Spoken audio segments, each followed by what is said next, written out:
ni ang among training na dito. Ang participants nga naa dito guys from Zamboanga del Norte, Zamboanga del Sur, and Zamboanga Sibugay nga naa coastal areas. So for the information of everyone, diri sa atong Zamboanga del Norte, we only have 18 LGUs nga naa daplin dyan sa coastal areas. So present sila talaga at during this time.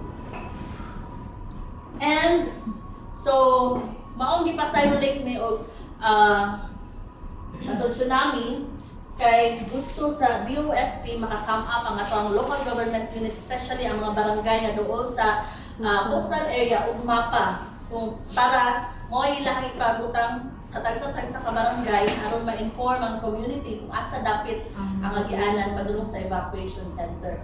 So as you can see, kani mga blue lines, no? So katong gaganina tsunami simulation, kaning blue lines, it means 2 to 4 meters ang tubig diri nga area.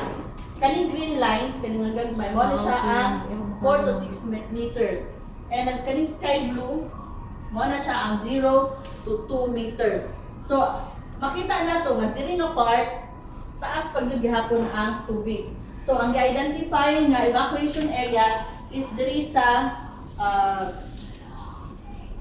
kuha siya sa JRMSU, tato sa Jollibee nga Rotonda. So dito ang identify nga evacuation safe.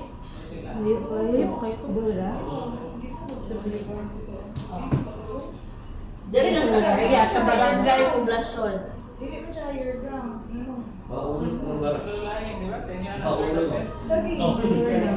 Oh, so kuha siya ma. Ang gibasihan namin is katong 8.3 magnitude nga earthquake, and ang impact niyan is diri sa kuan, gikan diri sa boulevard pabalik dito.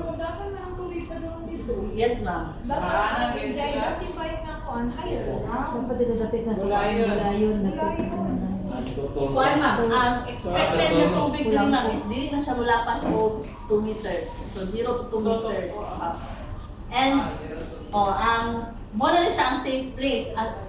Pero pwede pa ta maka-identify evacuation area. Kanila siya isa-isa ka barangay lang ni siya katong area nga mong na-identify. So example lang ni siya. Dili ni siya sa tanan gyud diri sa Dipolog City. So sa isa ka area lang na siya. Ang kaning mga